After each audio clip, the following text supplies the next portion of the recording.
Oke, assalamualaikum warahmatullahi wabarakatuh. Halo semua, perkenalkan nama saya Zalfi Nebeja. Kalian bisa panggil saya Zalfi. Dan saya adalah mahasiswa UPN Veteran Jakarta angkatan 2024 jurusan akuntansi. Nah, di sini video kali ini saya akan menjelaskan terkait proposal yang telah saya dan kelompok saya selesaikan. Nah, video ini itu bertujuan untuk mengerjakan tugas ujian saya pada mata kuliah kewirausahaan. Dengan begitu, yang terhormat pada Ibu Ake selaku dosen mata kuliah kewirausahaan di kelas saya. Oke, jadi kali ini adalah penjelasan mengenai proposal bisnis kelompok saya ya. Nah, kelompok saya ini adalah yang bernama kelompok Cius. Nah, apakah Cius itu kepanjangan dari cireng dan jeli susu, guys? Nah, di sini berhubung produk yang akan kami jual, kelompok saya jual itu ada cireng ayam dan jeli susu, es jeli susu, teman-teman. Nah, di sini itu ada beberapa komponen-komponen yang ada di proposal ini, teman-teman. Di sini akan saya bahas satu persatu. Nah, jadi yang pertama, latar belakang kenapa kita mengambil dua produk ini. Ini dikarenakan cara pembuatannya mudah dan juga banyak kok minatnya, teman-teman. Nah, lalu juga di sini cerita kayak deskripsi dari produk kita itu ada cireng ayam dan es jeli susu. Cireng ayam ini berarti cireng yang biasanya tuh cireng isi biasa, kita isinya itu dikasih suwir ayam. Ada dua tipe, original dan yang pedas. Bagaimana kita tahu ya kalau misalnya cireng ini tuh ada orang yang suka pedas, ada orang yang enggak, karena enggak semua orang suka pedas, teman-teman. Maka ada dua varian rasa itu. Lalu yang selanjutnya itu es jeli susu. Kenapa es jeli susu? Karena es jeli susu cara pembuatannya mudah dan juga enak, seger, apalagi kalau dinikmati bareng oleh cireng ini. Nah, selanjutnya itu mengenai segmentasi pasar. Nah, di segmentasi pasar ini tuh kenapa menurut cireng sama es jeli susu tuh gampang? Karena semua orang tuh bisa memakannya, semua orang tuh bisa merasakannya, semua orang tuh suka. Gak ada yang gak suka. Mungkin kalau nggak suka tuh karena hal-hal tertentu. Jadi kayak di sini tuh baik cowok, cewek, baik besar, baik yang masih muda, baik yang tua, masih anak kecil hingga dewasa itu suka. Nah, maka dari itu hal ini tuh gampang. Jadi dua produk ini udah paling best menurut kelompok kami. Nah, dalam kayak membuat bisnis kayak gini pasti kita membutuhkan dengan analisis bisnis. Nah, analisis bisnis itu apa? Ya, analisis bisnis kalau yang sebagaimana yang telah kita pelajari itu ada SWOT ya, salah satunya. Nah, analisis SWOT, teman-teman. Di sini kalau kalian lihat di di proposal kami ini, nah, SWOT analisis ini tuh ada 4 ya, otomatis lah namanya juga SWOT. Nah, yang pertama tuh ada stage, weakness, opportunities, dan threat. Nah, stage-nya tuh apa sih, teman-teman? Enak dan semua orang tuh suka. Terus habis itu di sini itu juga produknya itu kan juga unik ya, cius gitu ya. Wah. Nah, habis itu tempatnya juga strategis karena di mahasiswa menurut kami. Lalu juga ada yang terdapat juga opsi-opsi pembelian. Opsinya itu kayak kamu mau beli satu, dua, atau dua-duanya gitu kan. Nah, weaknessnya itu mungkin kendala di keuangan karena kita tuh ini tuh dari duit kita sendiri, jadi kita iuran. Lalu opportunitiesnya itu sistem pre-order yang dapat menghindari saat kayak kelebihan maupun kekurangan produk. Situ pre-ordernya ya. Jadi kita tuh tahu, oh kita akan buat segini dari pre-order ini, teman-teman. Lalu selanjutnya ada threats atau tantangannya. Apa sih ancamannya itu? Nah, ancamannya itu kayak persaingan yang ketat. Yang jualan tuh banyak banget. Banyak yang buka stand besok. Jadi itu adalah suatu tantangannya. Lalu ada business model canvas. Nah, business model canvas ini tuh ada apa aja sih, teman-teman? Ya, sebagaimana kita tahu BMC isinya adalah itu aja ya. Nah, kayak ada customer segmennya. Customer berarti siapa? Kalau kita berarti mahasiswa.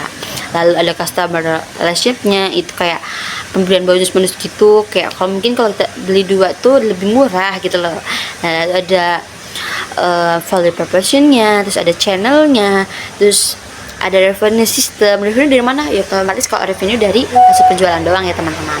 Lalu ada key activitiesnya, terus ada guest ratios-nya, terus ada key partners, juga ada cost strukturnya.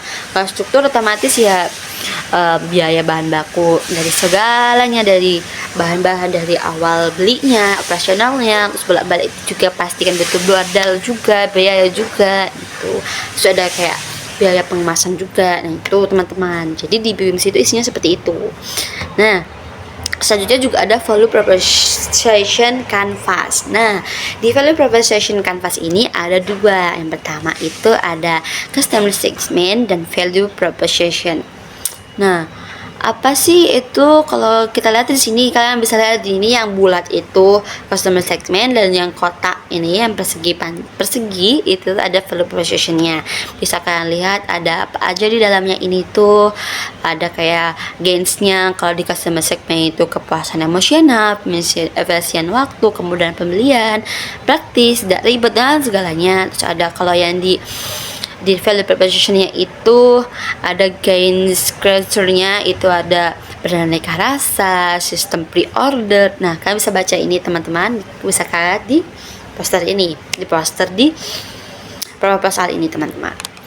Lalu ada yang selanjutnya adalah rencana operasional. Rencana operasional itu ada apa aja sih? Banyak. Berapa dan baku? Dan baku gimana? Bertahap belinya. Karena kalau cireng kita buatnya dari Hamin lama gitu, akhirnya nggak enak itu. Lalu yang kedua ada proses produksi. Nah proses produksi ini otomatis dimulai dari masaknya cirengnya. Kalau cireng gimana masaknya? Kayak dilihat di YouTube gitulah ya.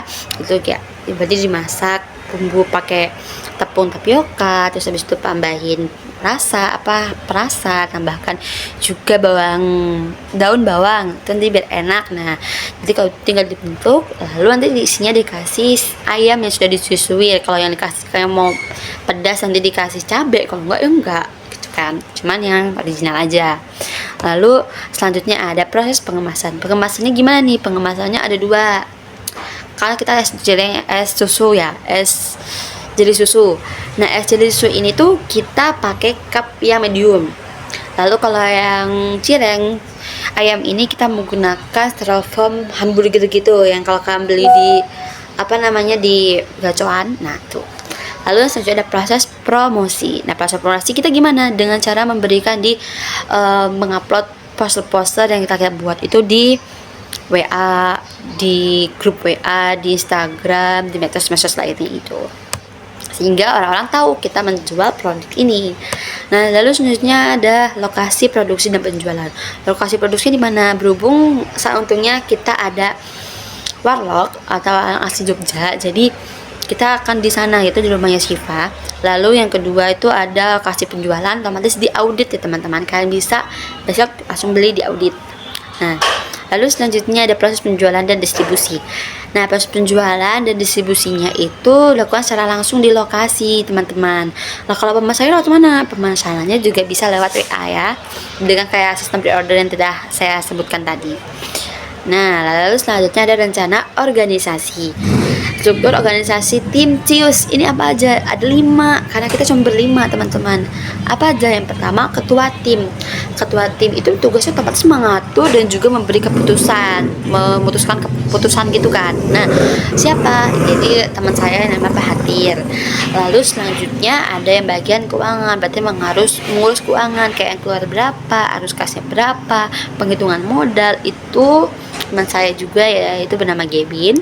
Lalu selanjutnya ada bagian produksi. Teman, apa sih produksi? Menanggung atas pembuatan cireng dan jeli susu ini teman-teman. Nah itu adalah diri saya sendiri. Lalu selanjutnya adalah bagian operasional. Operasional itu kayak mengatur jadwal penjualannya, stok bahannya gimana, dan distribusinya gimana, operasi tentang operasi. Nah itu siapa? Itu teman saya juga, yaitu Syifa. Lalu selanjutnya ada penjualan dan pemasaran, bertanggung jawab atas pembuatan cireng dan es jelly ini. Jadi penjualan ini juga bisa sama 11-12, jadi kayak di hari-harinya kalau penjualan, dan pemasarannya juga bisa lewat kayak pembagian di medsos itu ya teman-teman. Nah ini dipegang oleh teman saya itu Miss Rina. Lalu selanjutnya Lalu selanjutnya ya ini rencana pemasaran. Pemasaran itu ada 4P teman-teman. 4P. Apa yang pertama? Produk. Produk yang kita jual apa tadi? Ya, produknya cireng ayam dan juga es jeli susu. Cireng ayamnya ada 2 varian, yaitu original dan yang pedas. Lalu kalau es jeli susu itu nanti kalian udah enak, itu udah paling enak, the top gitu. Oke, selanjutnya itu ada price atau harganya. Harganya kita jual berapa sih kak? Oke, jadi kita jualnya cireng per porsi itu isi 3 dengan harga 8.000. Ini yang gede ya teman, gede, jadi kan nggak akan rugi. Selanjutnya itu es jeli susu atau medium cup, nah itu seharga 5.000. Nah juga ada paket hemat, yaitu kayak kalau kan beli dua-duanya cuma harga berapa nih? Oh, cireng per porsinya tadi kan harganya 8.000 ya teman-teman, harganya 8.000, terus es jeli susunya harganya 5.000. Nah kalau misalnya di total harga berapa? 13.000. Nah di sini cuman harganya 11.000, jadi hemat 2.000 teman-teman. Nah selanjutnya analisis keuangan. Nah sumber dananya didapat dari iuran per kelompok dengan 50.000 per orang.